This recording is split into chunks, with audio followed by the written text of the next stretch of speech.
Good afternoon to you all. My name is Jerry Power and I am the National Head of Sales for Emergence, and I will be your host for today's webinar. The webinar series is an ongoing feature of our education initiative to build the cyber knowledge of our broker partners and their clients. As usual, we have a big crowd in today with nearly 1,000 brokers and clients registered for today's webinar, which gives you an insight into how many of you are interested in building your knowledge on cyber. I'm pleased to advise all attendees will be entitled to 1 CPD point for attending today's webinar.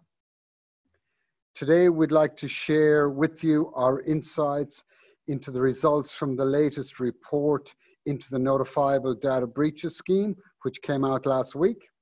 Our US legend, Jeff Gonlan, will walk us through 2 interesting claims that played out very differently due to the characteristics of each client, which just reinforces how important being prepared for a cyber event can be to the outcome of a cyber attack.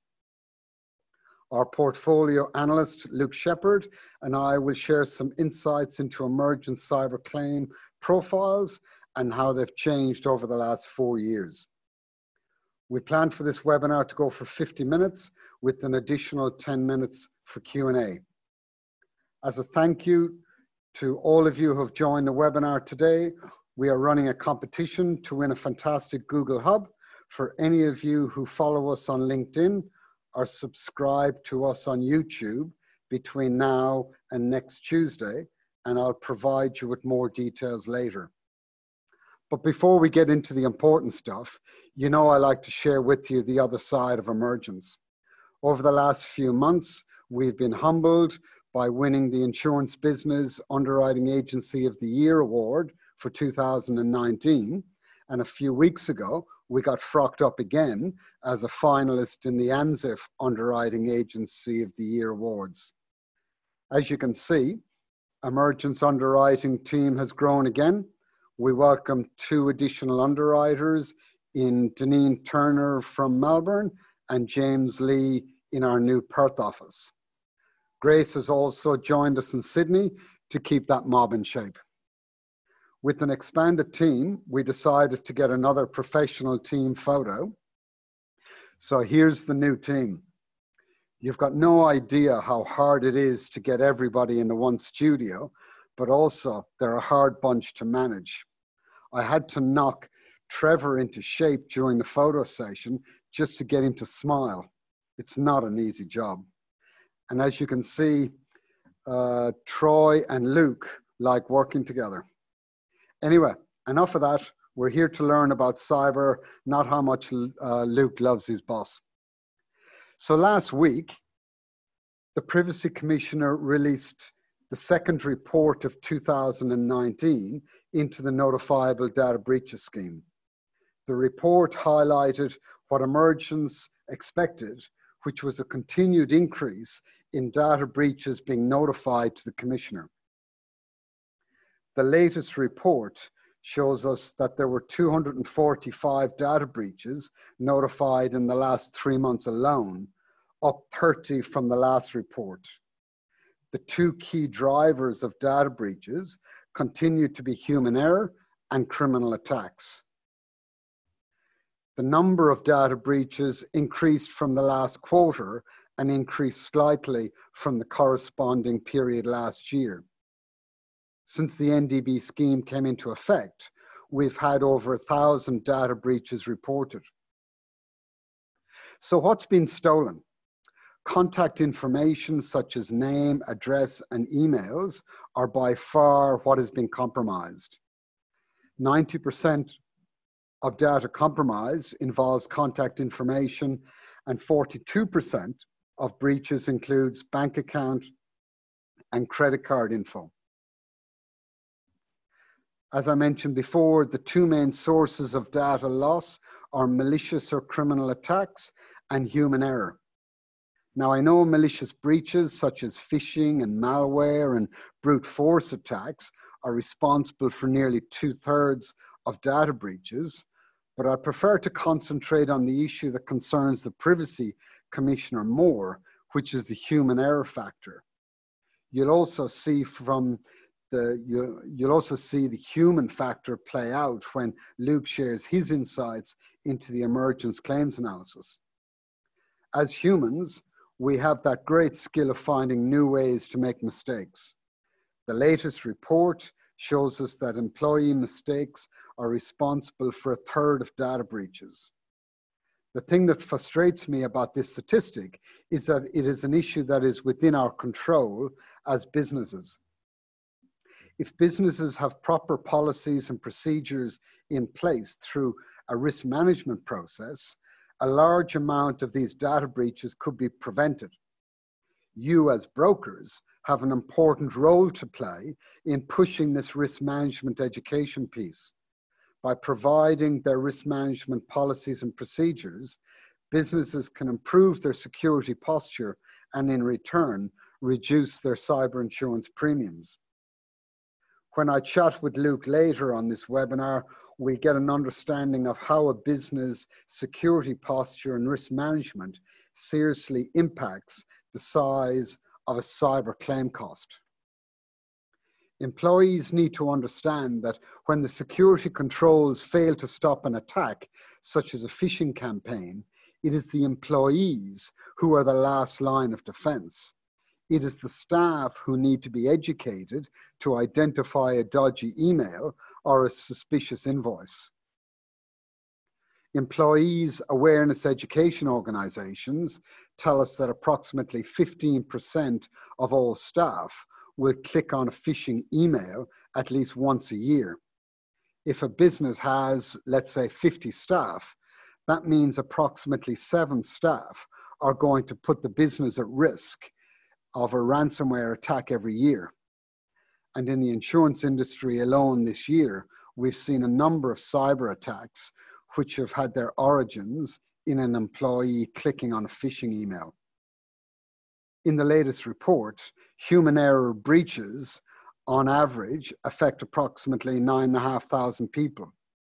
Research in Australia suggests that a data breach costs $139 a client record. So if you've got 9,500 records, you can do the math for yourself. You're talking about a massive cost to business. The thing to remember is this is happening in our backyard. Our backyard. These are Australian-based statistics we're talking about. These data breaches emphasize the need for staff training to increase awareness of cyber risks and to take the necessary precautions.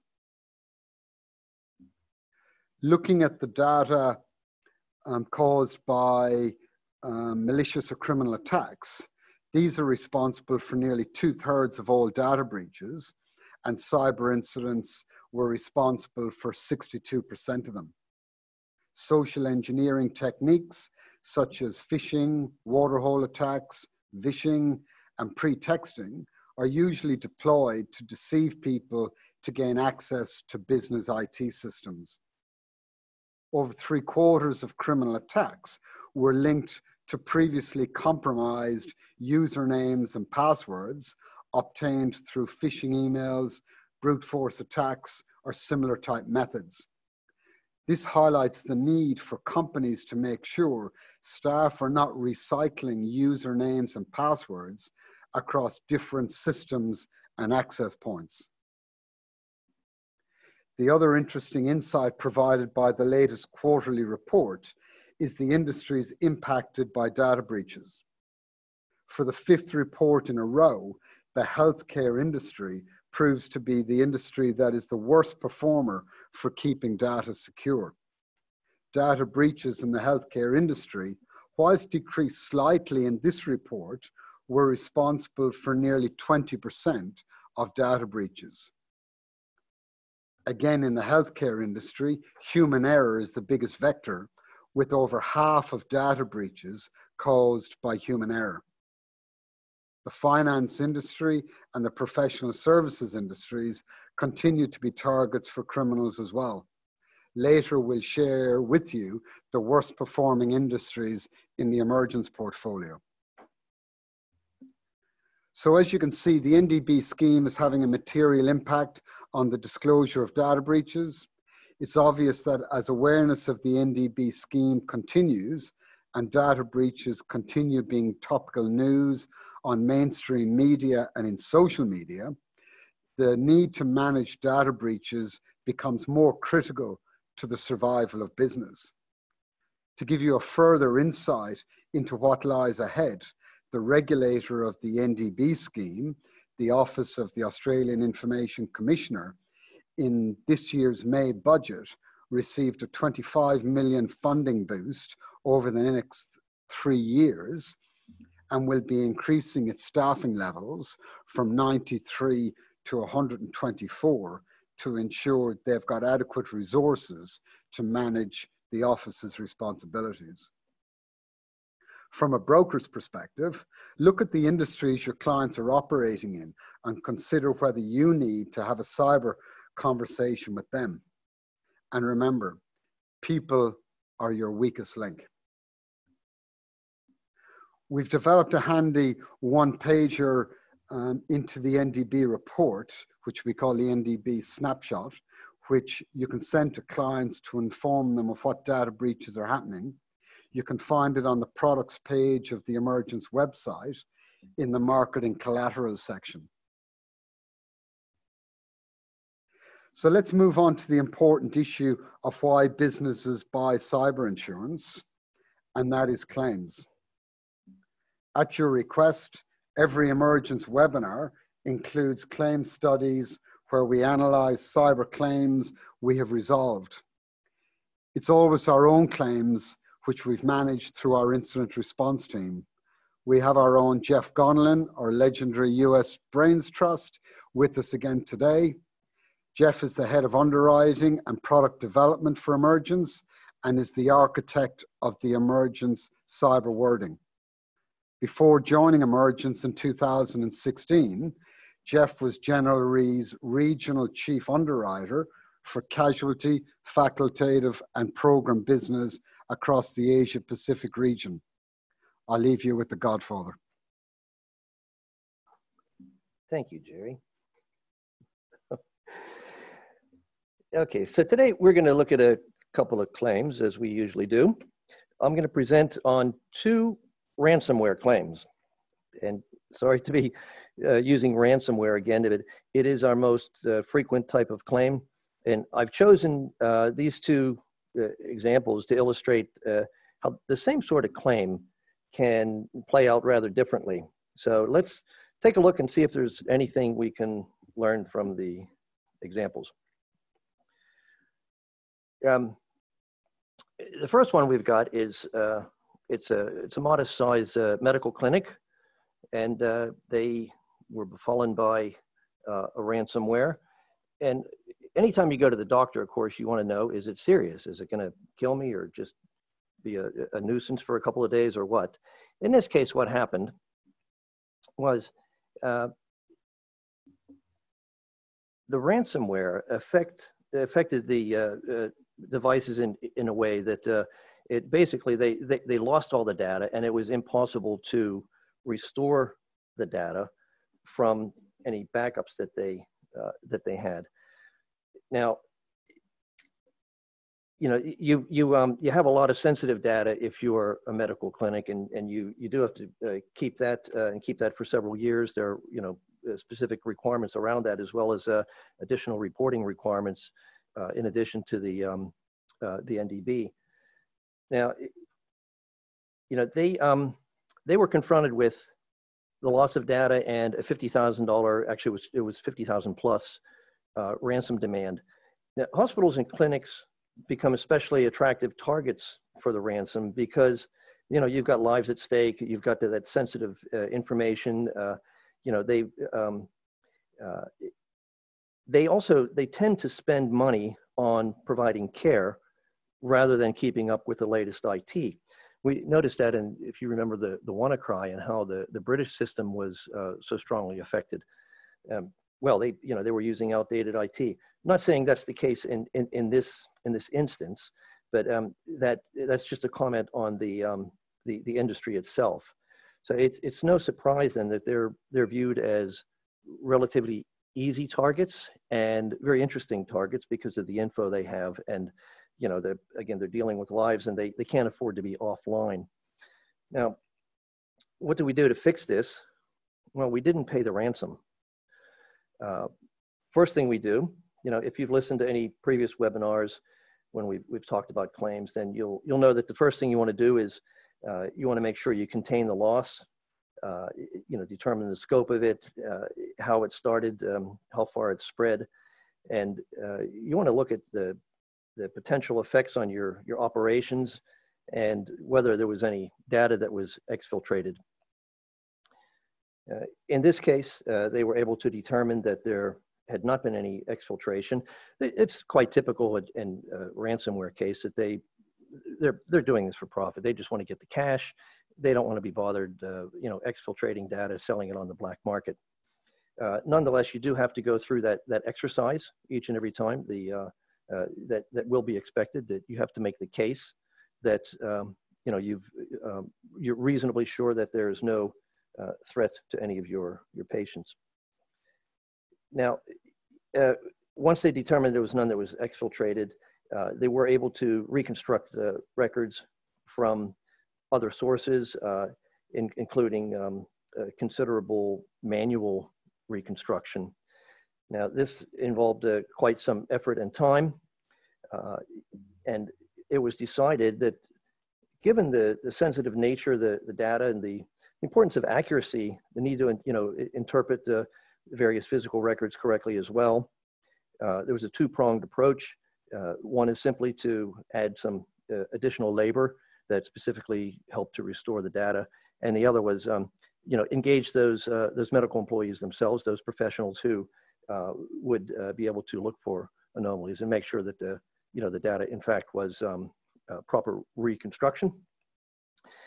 The insured in this case, also in the middle of the reconstruction, when many would simply be concerned about you know, reconstructing what they had or getting back in business, they were taking the opportunity already to look ahead, to think, you know, explore how could we improve and strengthen our defenses so this doesn't happen again, because we don't want it to.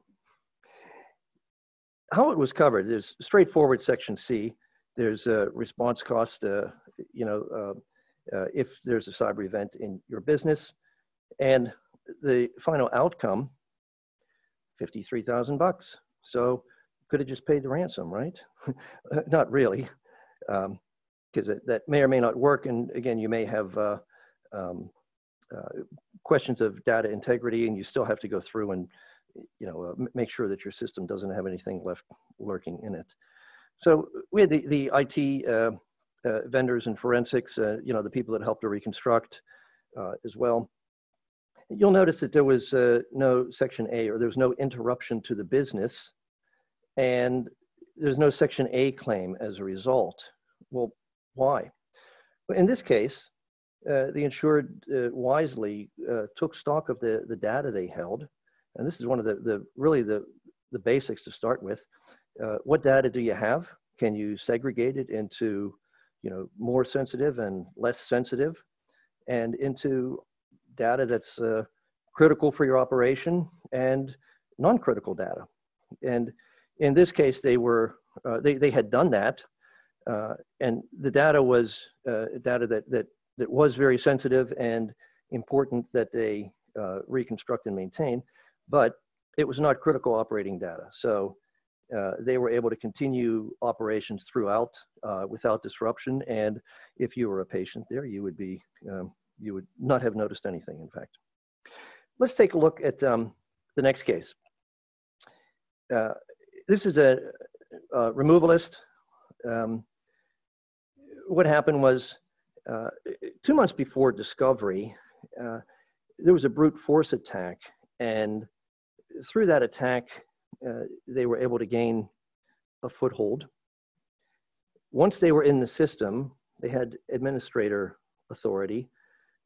This is a typical scenario how this unfolds, that you know, you get in, you establish a foothold, you kind of or you if you can't get administrator authority straight away, then you know you sort of fumble around in there until you can establish the base to operate from. You can snoop around and inject malware, which is exactly what they did. The discovery of the cyber event, as I say, was 2 months after they'd been in there already when they executed the ransomware. System was completely inoperable, and complicating factor here is they couldn't get to their system. So how it was fixed was with difficulty.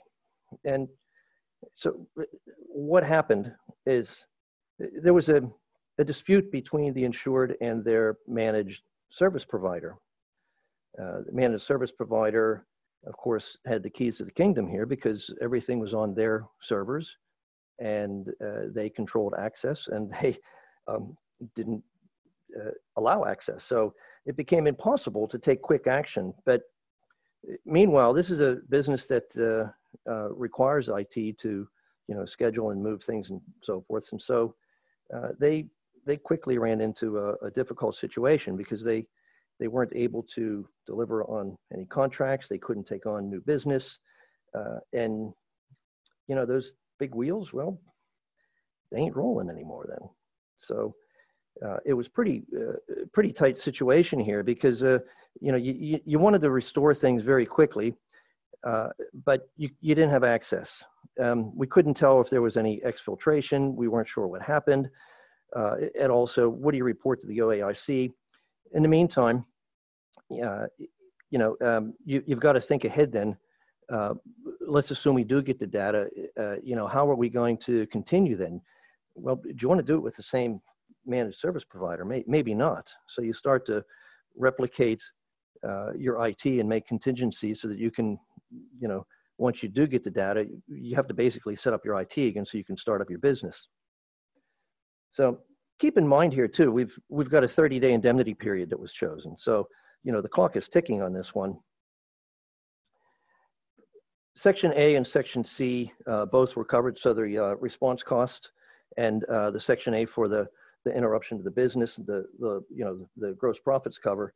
But as I say, it was 30 days. And so, the real danger here was that it would become a lot more costly than that. Now, they finally did get back into business, but the bill was a $215,000 total bill for the claim. Predominantly, this Section 8 was really a big part of that. Part of that was also borne by the insured, and some will. I've seen companies that maybe they have a $2 million in turnover. This is typical case, and so you buy a $2 million policy limit, but then you buy 30 days indemnity. You would probably be better off with $1 million or even a $500,000 policy and 90 days in business, because that gives you the coverage over time, which if you're concerned about an impact to your business is really the key thing that you want to have covered. There was additional response costs because, as I say, you had to set up already a shadow IT, basically replicate a whole system, not just the data. You did have to recover the data. Remember, this was a ransomware, so it also had to be decrypted, and there was some legal little fun and games in there. What do we learn out of these? We have two, everyday loss events. Sorry to say, but nothing really remarkable about them, other than that, they were handled very differently. In the first case, we had someone who actually had a very good plan, was very thoughtful, and already in the middle of the loss itself, was thinking, what do I learn out of this? How do I improve? They had employee buy-in, and everyone was working to resolve it in a well-coordinated fashion. The second case, we had we've seen a lot of people going to managed service providers or cloud solutions, and you think, well, I can rely on them, right? Well, in this case, it might have been a bit of over-reliance on the managed service provider. the managed service provider is not a managed security service provider. So you want to think about, how independent are they? And you don't want to be held up for ransom while you're dealing with a ransomware. The dwell time, that's the time that the malware is in residence, or when did they actually enter the system versus when you detected them. It's longer than most people think. In this case, we were looking at 2 months. Often you picture ransomware as, geez, it clicked on the wrong thing and everything got locked up. And sometimes it works that way. Other times, they were in it for 2 months. They could have been doing other things as well. And typically, it's about 6 months. I think the figure I've seen 189 days. I think it was the latest stat I saw. But you're looking at about 6 months that they're typically in your system, sometimes longer. Now, there wasn't a disaster recovery plan or a business continuity plan, and it was never tested. There was no plan B in this case. Who's responsible for security? Well, the guys you thought were responsible for security turned out not to be your friend. That introduced delays. Those delays are costly in more ways than one. Maybe you're not able to preserve the evidence that you want to. You have the interruption to your business, and generally, just as things drag on, they become more costly. And people can complicate things. That on claims, the worst claims I've seen have nothing to do with the technology. It's always the people that's really who's behind it. So look at Murphy's Law. Trust nobody, be paranoid. Prepare for the worst, because if it can go wrong, there's some chance that it will. Now, there was a bit of bad luck, admittedly, in this second claim, and I don't think it was anything to do with good luck in the first one, but it was good preparation. And I think the second claim could have turned out much differently had there been better prep. And look at your business interruption, address it to your client-specific situation. Again, that limit versus the indemnity period, I would just comment on it. And I'm going to stop there and give it back to my very own Luke, or to Jerry. Thanks, Jeff. Interesting as always. A couple of points I take out of what Jeff was talking about today is the medical client, as Jeff said, they were well prepared to deal with the issue, but also the important point is they knew what their crown jewels were in terms of data. They knew exactly what was important to the business and what needed to get proper attention, and then what was the other data outside of that.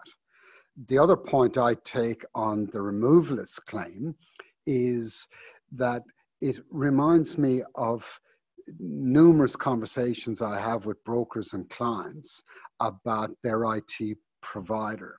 There's an absolute blind faith on occasions that the IT provider is going to save them from everything. The reality is very, very different. I've been an IT liability underwriter for 15 years, and I spend most of my time reading service and maintenance contracts for IT companies, license agreements. And I can tell you, when you get into the nuts and bolts of those contracts, especially the limitations of liability, there's all care and very little responsibility.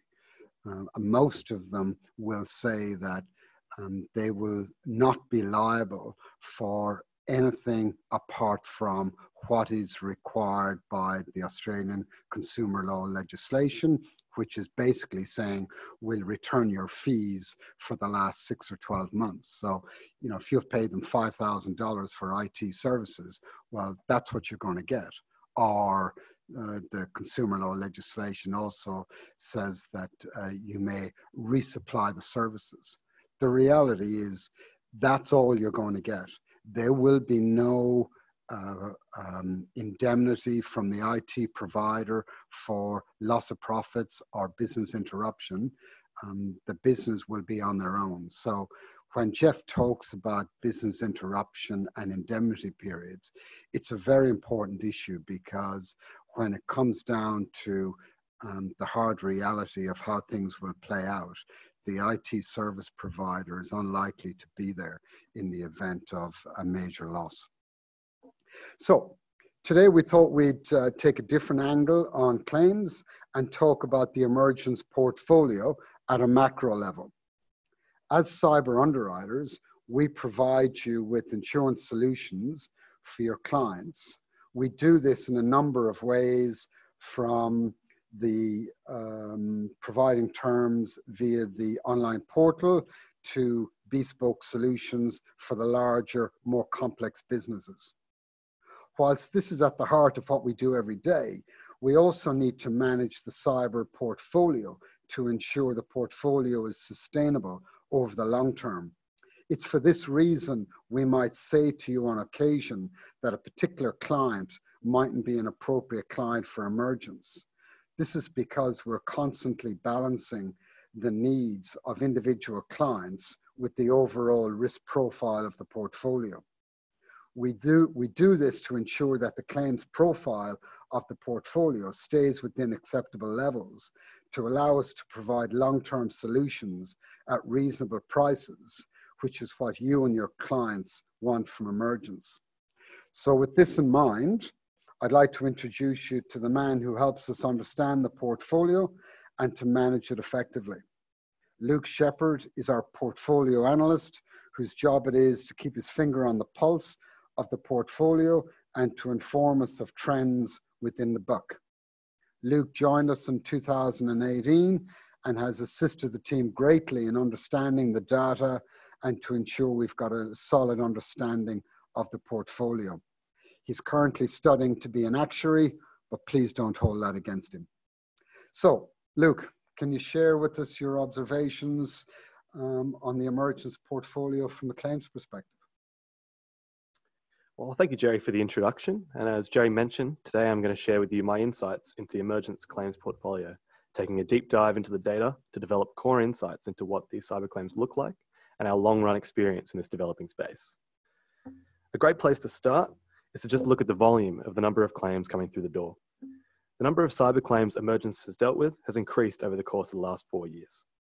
As visible from the chart, a substantial 29% increase on FY18 is prevalent, which is not only indicative of a growing Emergence book, but superimposed over this is an overall increase in cyber criminal activity. Consistent with our expectations, we have dealt with 172 claims in the last fiscal year and expect this number to keep increasing. Now, drilling down on a monthly basis, the vertical axis here conveys the number of claims Emergence has dealt with for each month on the horizontal axis. Following the trend line and piercing through the noise, the number of claims Emergence deals with each month is on average increasing. Of course, there are large fluctuations that deviate from this trend, but there's not that much that can be made of this clumping. Cybercrime is always present. Now, drilling down further, on average, Emergence administers approximately 3.5 cyber claims every week, taking data from the last fiscal year. This translates to an increase on FY18 of about 30%, and over 50% of claims occur from businesses with less than 20 employees, with some driving factors, such as the lack of security systems for these small, medium enterprises. So we're talking about your firewalls, your antiviruses, and your backups. But perhaps what is more interesting is the lack of appropriate training and procedures that are enforced by particularly these SMEs. An interesting statistic that we've gathered from the data says that a business with no written policies or employee security awareness training experiences on average 3 times the size of claim payment compared to an insured with no such practices. A topic that Jerry and Jeff have repeatedly talked about is training your people, because at the end of the day, your people are the last line of defense. 23% of claims had both written policies and employee security awareness training, with 77% of these falling below the average claim size, conveying a positive skew. Now, the next important element to consider is industry, particularly how the number of claims are reflected in these industries. Now, as visible from the chart, almost 50% of claims fall into 3 categories. So these are your professionals, so that's your accountants, your lawyers, your engineering consultants and such. You also have your healthcare services, so that's your GPs and your medical centres. And also quite interesting to you would probably be the insurance brokers and the financial planners that would fall under the financial insurance services at 12%.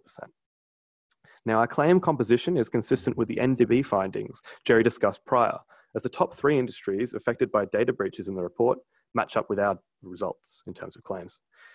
Now, from another perspective, let's take a look at this same industry split by total claims cost.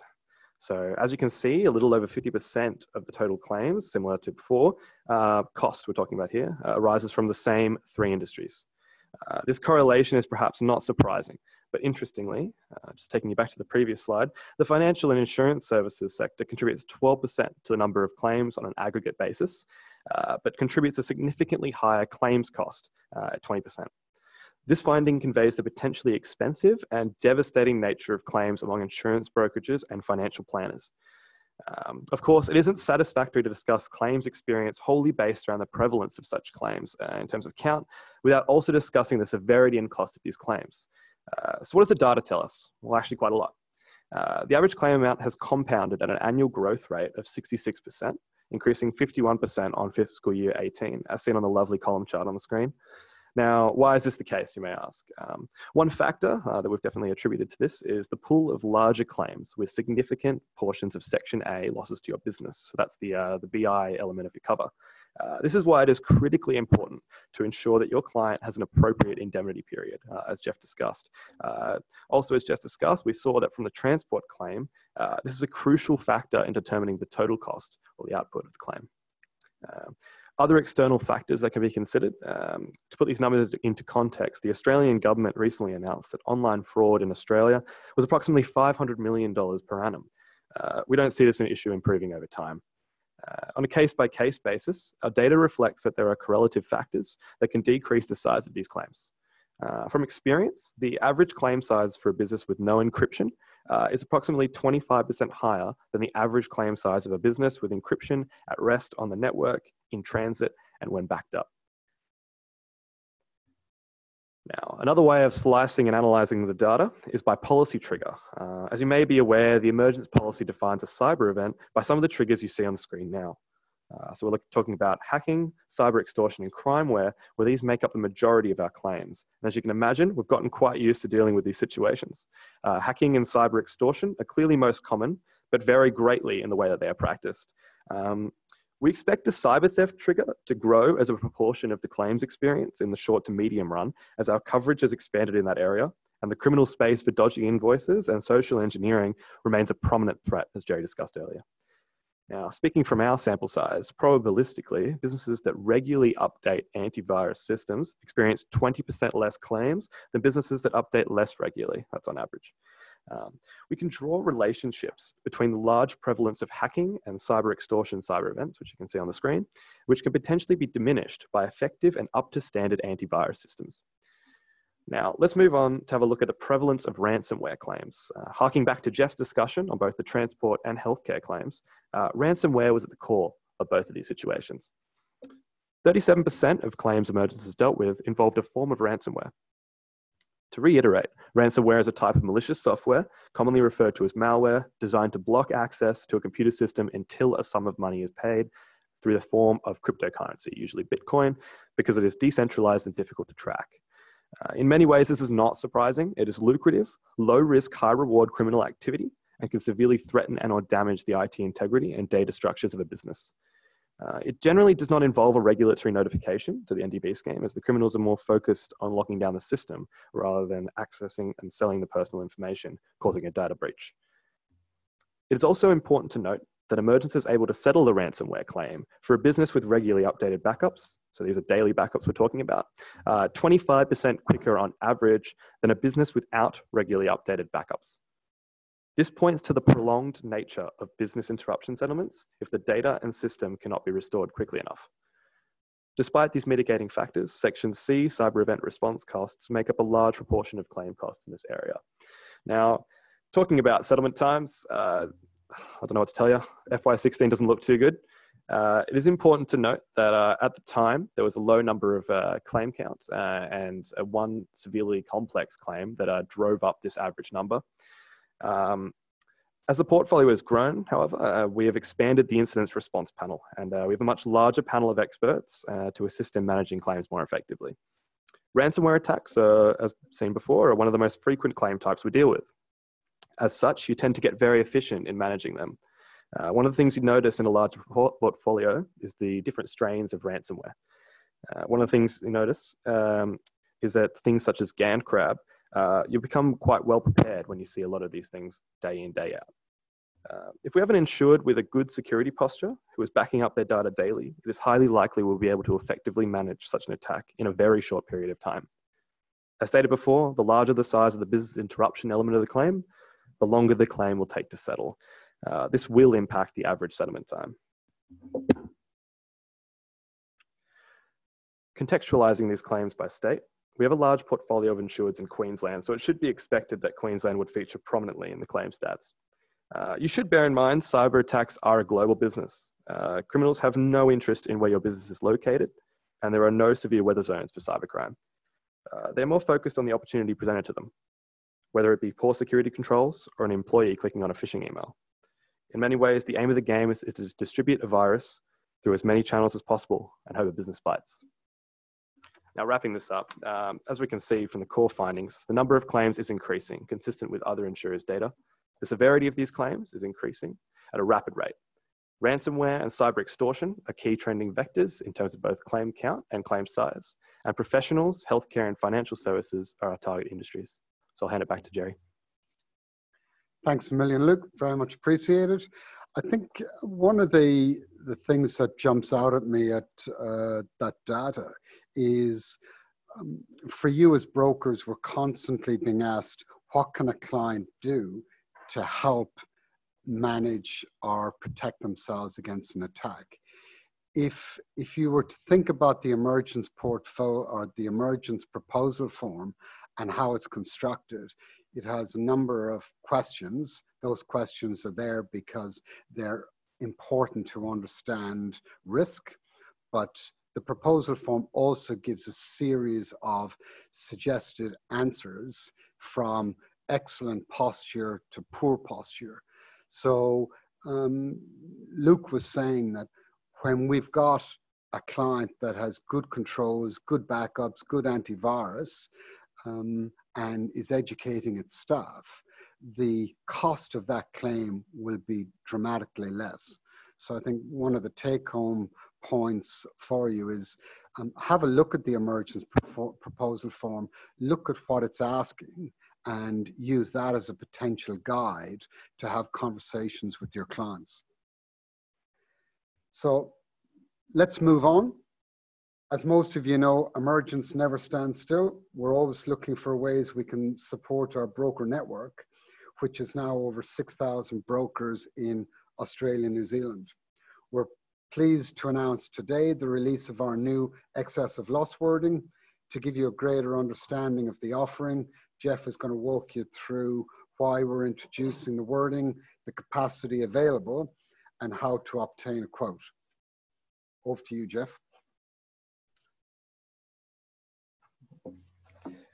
Thank you, Jerry. Well, that's what it looks like. Why are we doing this? This is again, we try to be straightforward, flexible, and affordable. In this case, we're following your client's needs into the higher limits. The drivers of this really are, well, they're twofold. Luke talked about increasing severity. We've seen also some very large claims. Doesn't really affect the SME book at this point, but there was a particular hotel chain that, no need to mention that had several $100 million in limits that got blown through when they had a major event. There have been some fines that have come down in the GDPR context.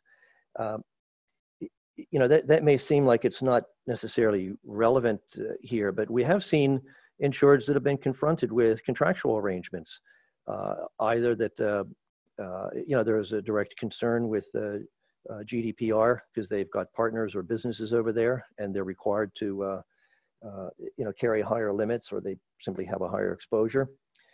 So they may want those higher limits themselves. Or, you know, you don't get the contract unless you've got, you know, 10, 15, 20 million in place, because you're servicing a larger client who simply requires it.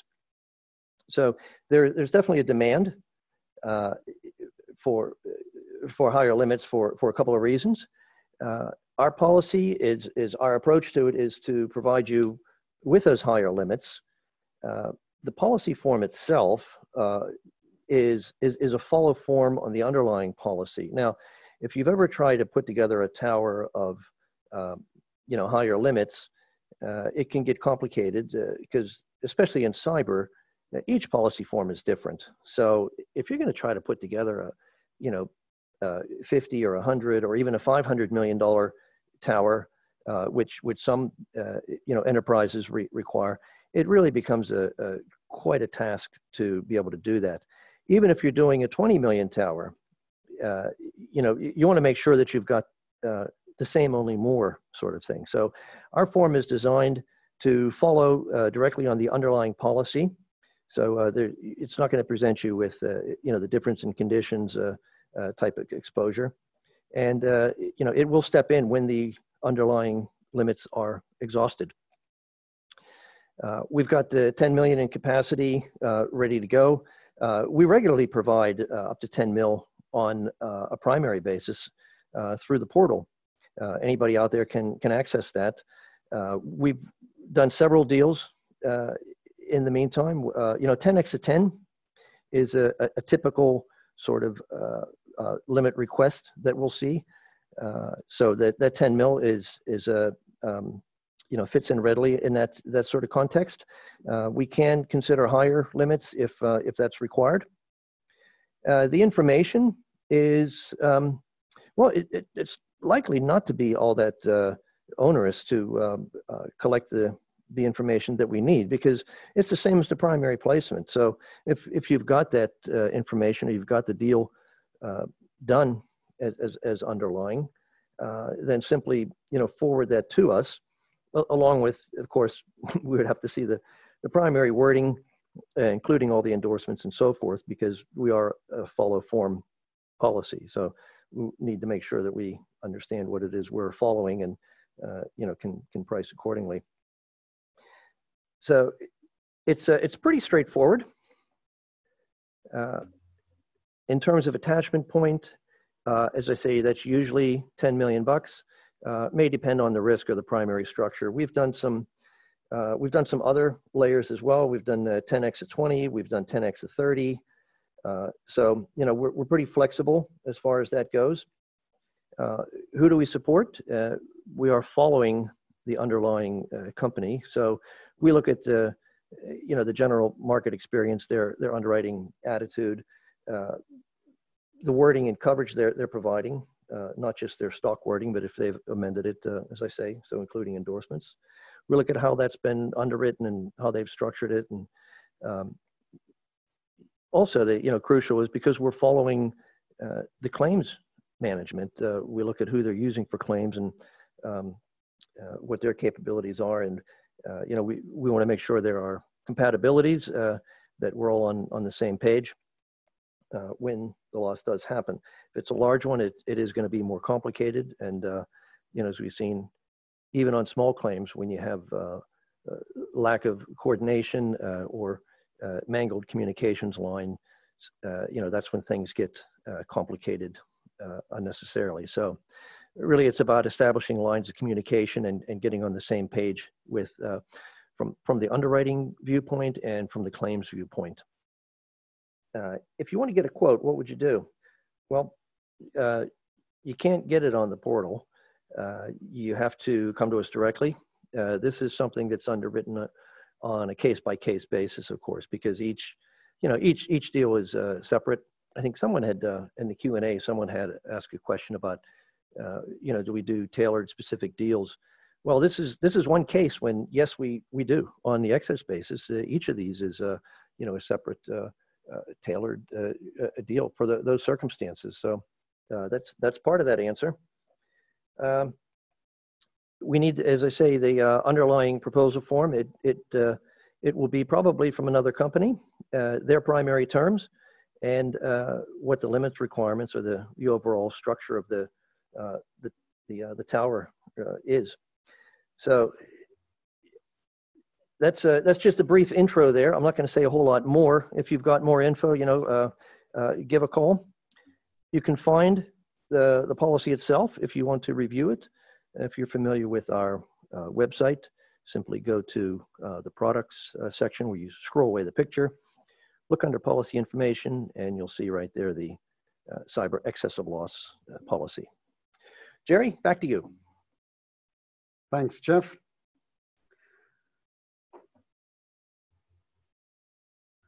As always, we're looking at focusing on how we can support brokers.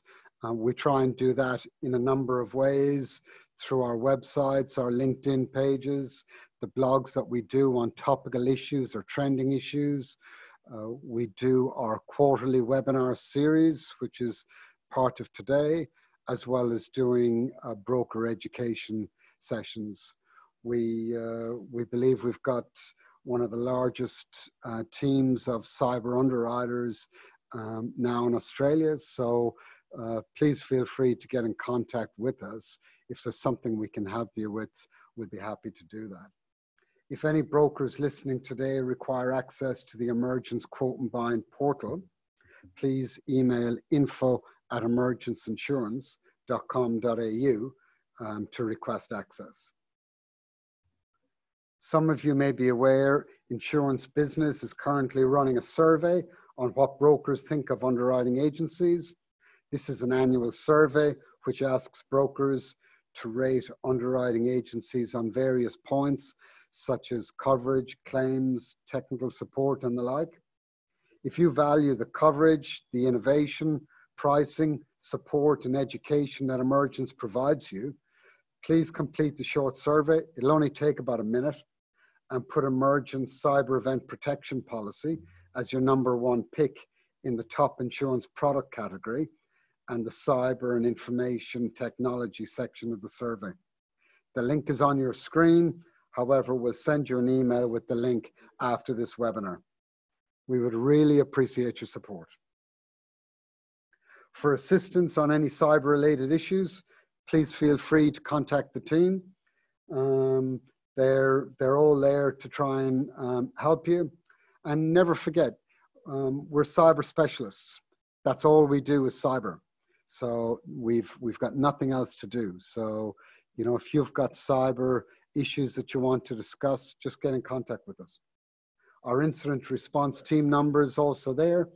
The incident response solution is the cornerstone of any cyber insurance solution.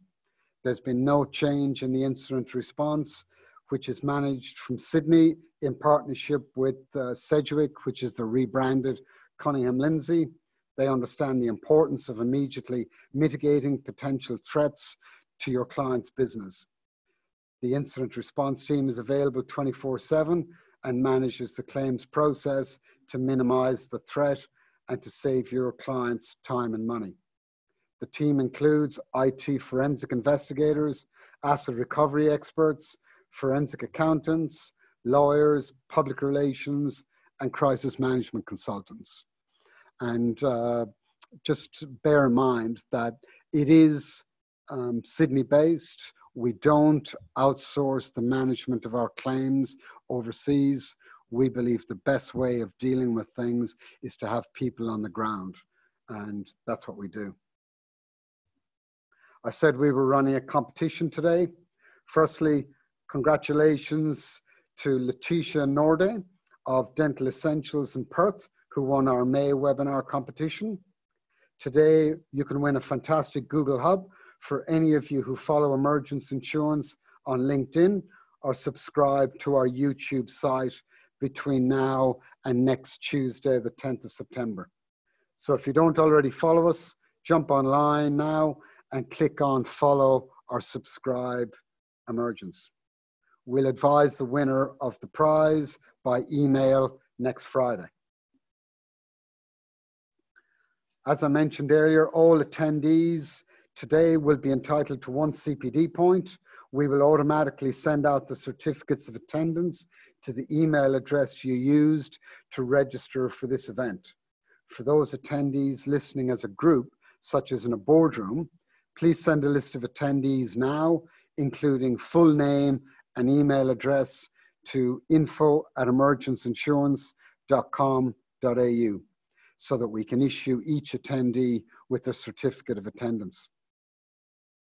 A number of you have posted questions, so we'll try and deal with as much of those as we can. So we have Laura that's been helping us through the process here. What have we got?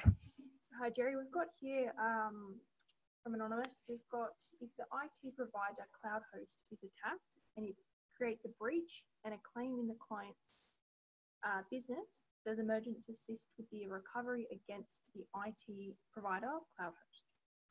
Okay, so jump in, Jeff, anytime you want. I think the first important issue to think about here is when an insured outsources data to a third-party cloud provider, that is still the client's responsibility.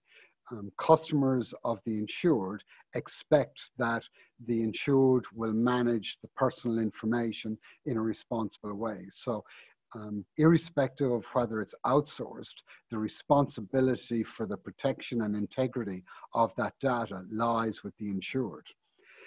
If there is a data breach at the cloud provider, the notifiable data breaches legislation clearly says if you've got two parties that are holding data for an insured, then both parties, the insured and the third-party cloud provider, have a responsibility to communicate that data breach. But what the scheme also says is they don't want two notifications to be done. They want both parties to work together to do one communication. The reality is, if it's the insured's customer, there's no point in the cloud provider writing to the insured's customer, because if it's parked in the Amazon AWS cloud and Amazon write to the insured's customer, first question I'll say is, well, why are you writing to me? So the reality is the insured needs to be heavily involved in the process to ensure that the third-party cloud provider is providing appropriate disclosure. Yeah. I guess the other part of this question is talking about potential subrogation. And I would say, well, do we ever consider subrogation against a rogue managed service provider? Yeah, I think that's on the table. I think it's just part of any claims handling scenario. Cyber is not different than other types of insurance claims. And would we consider subrogation? Yeah, that's one of the boxes that you tick. Part of the process you go through in any claims process. And just to build on that, Jeff, yes, the cloud provider will have a legal responsibility, but the contractual agreements that cloud providers push on insureds is very much to the advantage of the cloud provider. And the way it works is the software, it tends to be, or the license tends to be what we call shrink wrap license. And it'll pop up as a window on your computer. It'll have about 72 pages, and you'll get a choice, accept or reject. And we as individuals have that great skill of reading those 72 pages in about 0.5 of a second. What the clients have done is they've just accepted the fact that when they go to sue the cloud provider, they'll get very little out of it. You don't lose all my fun, Jerry. Sorry, my apologies, Jeffrey. So another question. At what level / size of business client do you write bespoke policies for? We don't have any particular restriction on that. We've got an SME targeted product that does allow considerable flexibility. We look to build more flexibility in as we go. It's easy to confront people with too many options, which we don't want to do that either. But the question is, it is a labor intensive sort of process, and so when the economics make sense, if you've got a deal you want us to look at, would we look at it? Yes. Certainly on the excess layer business, as I mentioned, those are all bespoke in the sense that there's an underlying that's been put together. We don't know what that looks like. It could be put together in any sort of fashion, and we'll look at it and consider on a follow form. If you want it on the primary level, you're probably not going to get that with a $700 policy, just because the economics are a bit daunting. But would we consider it? Yes, we would. I think another way of answering that question is I'm working on a particular client with a broker at the moment where it's a small revenue business. However, they've got operations in the United States. Most cyber policies exclude US from jurisdictional cover, even though the territorial cover will be worldwide. So we're looking at developing a solution that picks up the US operations. There's only about 5 million in revenue, but it needs a bespoke solution. So I promised you that we would try and finish the official webinar in 60 minutes. Before we sign off, I'll leave you with the sign of how cybersecurity is becoming a board issue for business these days.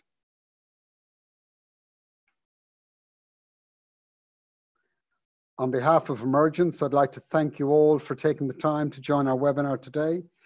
We know that you've got many demands on your time, and we appreciate you joining us.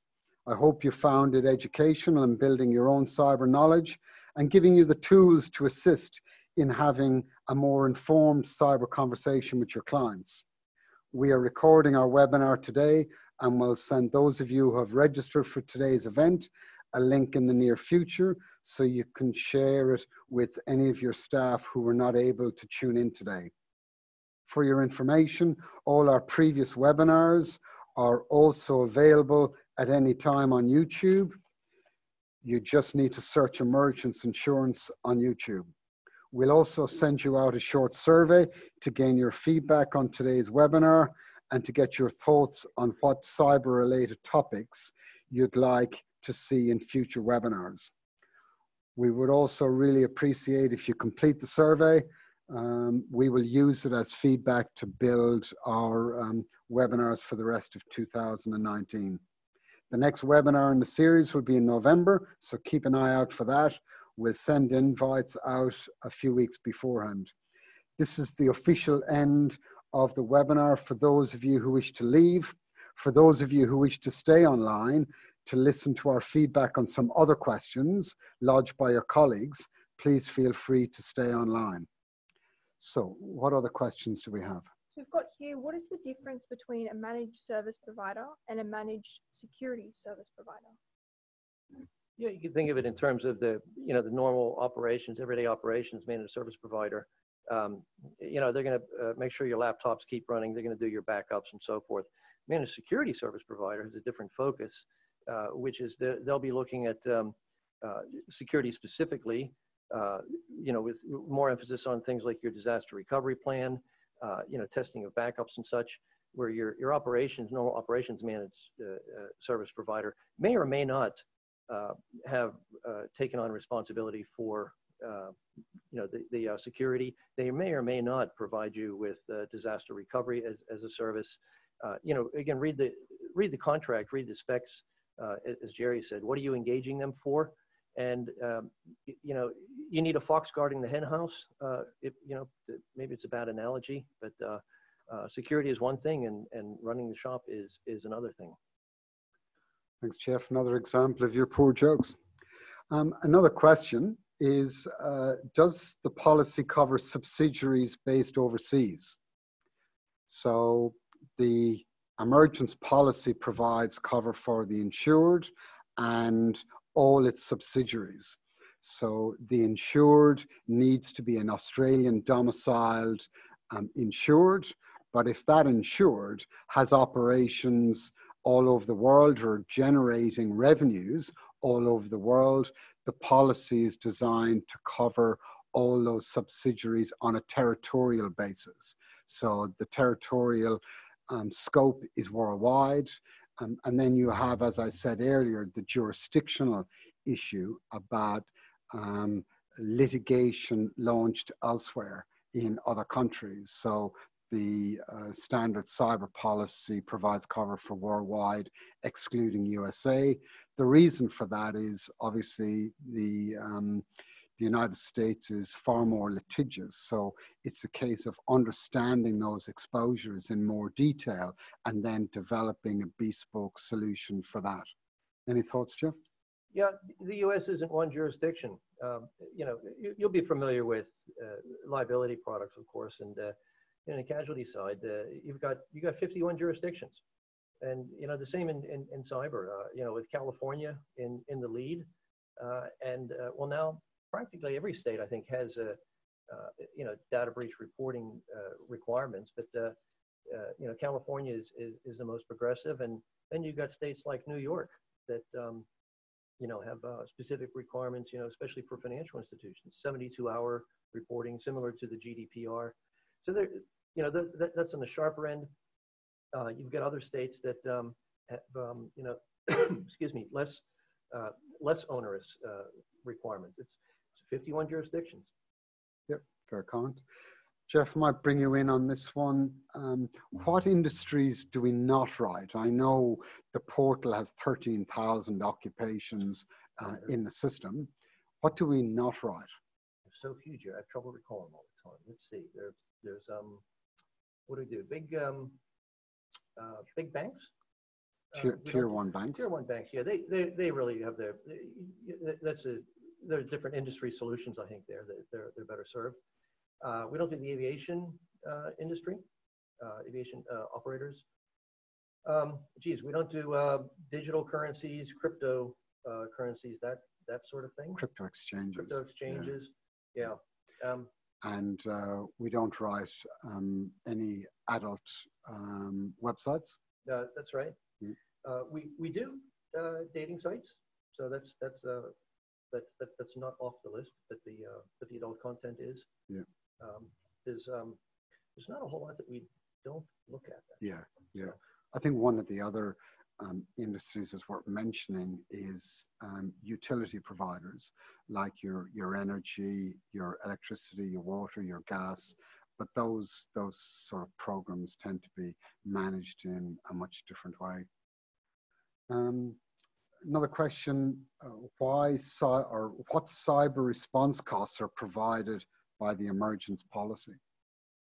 Well, I'd say open the policy and look at the definition for cyber event response costs. They're all listed there. There's credit monitoring, ID monitoring. You get your forensics, data reconstruction. Their PR costs. The crisis management costs, et cetera. There's quite a list there. It's pretty comprehensive, I think. Yeah. It's pretty wide ranging.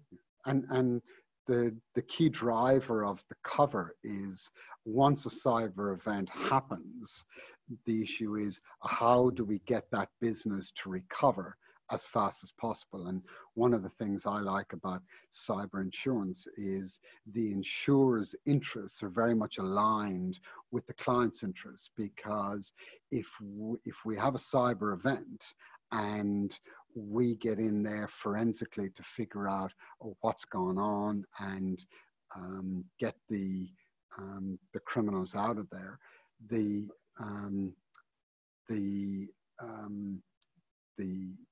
focus is all about getting that business up and running as fast as possible, and that is obviously what the client wants. But from our perspective as insurers, if we manage that first stage of a cyber event with the forensics and the remediation, what in fact we're doing is we're preventing a large business interruption claim from occurring down the track, because we've got that business up and running quickly. Yeah, it becomes a big distraction, I think, too, when you rattle customer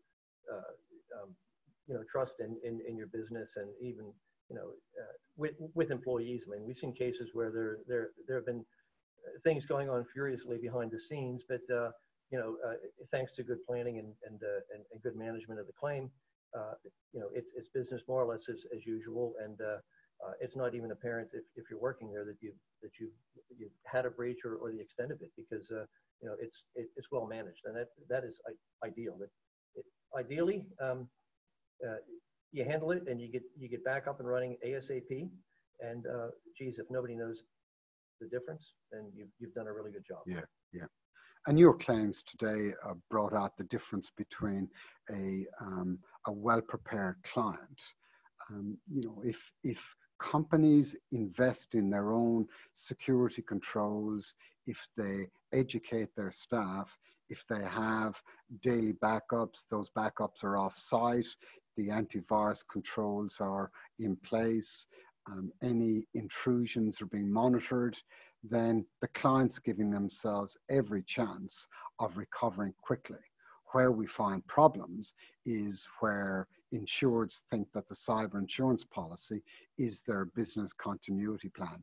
And that's when things get very, very difficult to manage. I'm just going to make one comment on a question here. In particular, it has to do with a large outfit here, Delta Airlines. They're suing their tech vendor, security breach. We're not going to comment on the particulars of that case. That's not for us to comment on. But here, you can see where you've got some other countervailing power. With the SMEs we insure, typically they're conditions takers. Delta Airlines might have several people bidding for their business, and they might be in a different position to negotiate a contract of a different sort with their tech vendor. So,